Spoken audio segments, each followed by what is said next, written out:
V tomto videu si vysvetlíme, ako vlastne funguje servis v Zoom.sk a krok po kroku si pekne prejdeme celý proces.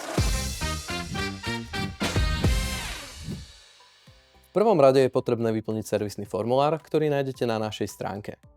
Pri popise poruchy budeme potrebovať, aby ste boli čo najviac špecifickí, aby sme váš problém vedeli zreprodukovať pri našom testovaní. Po vyplnení servisného formulára vám príde informačný mail a bude vám pridelené číslo servisu. Toto číslo začína písmenom S a nasleduje štvormiestne číslo, napríklad S1024. Toto číslo nájdete v predmete e-mailu a budete ho potrebovať aj do budúcna pre komunikáciu s nami. Ak máte k dispozícii tlačiareň, úplne najlepšie bude, ak vytlačíte celý tento e-mail a priložíte ho do balíka spolu so servisovaným zariadením. Ak tlačiareň k dispozícii nemáte, nič sa nedeje, stačí, ak na papier napíšete svoje meno, priezvisko, telefónne číslo a číslo vášho servisu.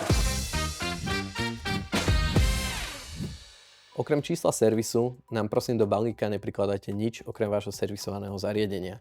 To znamená, že odstránime všetky batérie, pamäťové karty, popruhy, slnečné clony a akékoľvek príslušenstvo, ktoré pri servise nepotrebujeme. Servisované zariadenie prosím dôkladne zabalte. Na vyplnenie krabice použite bublinkovú fóliu alebo poskrčaný papier. Ak neviete ako na to, máme na to separátne video. Na krabicu napíšete paketa ID, ktoré sme vám poslali mailom a zanesiete balíček na najbližšie výdajné miesto pakety. Pozor, nedá sa takto posielať balík cez Zbox, musíte ísť reálne na výdajné miesto, kde je personál, ktorý vám balíček naskenuje, vytlačí si štítok a dá vám potvrdenie. Toto potvrdenie o odoslaní si potom nezabudnite uschovať. Hneď ako k nám balíček dorazí, ho skontrolujeme a na e-mail vám pošleme informáciu, aby ste vedeli, že už je u nás a dorazil k nám v poriadku. Tu sa začína naša práca. Kolegovia spravia diagnostiku a na e-mail vám pošleme cenovú ponuku na odsúhlasenie. Bez toho, aby ste nám túto cenovú ponuku odsúhlasili, robiť nič nebudeme, takže sa nemusíte báť, že budete platiť za niečo, čo vlastne nechcete.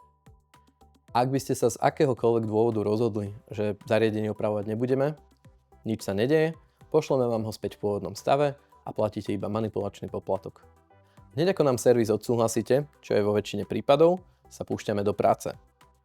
Dĺžka servisu sa môže líšiť v závislosti od vyťaženosti našich kolegov alebo od dostupnosti náhradných dielov.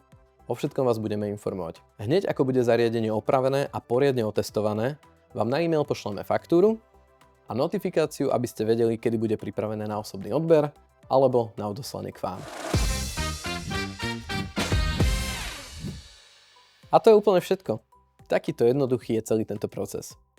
Ak by ste mali akékoľvek ďalšie otázky, neváhajte nás kontaktovať či už na infolinke alebo na info@zoomy.sk a my sa vám budeme obratnom venovať.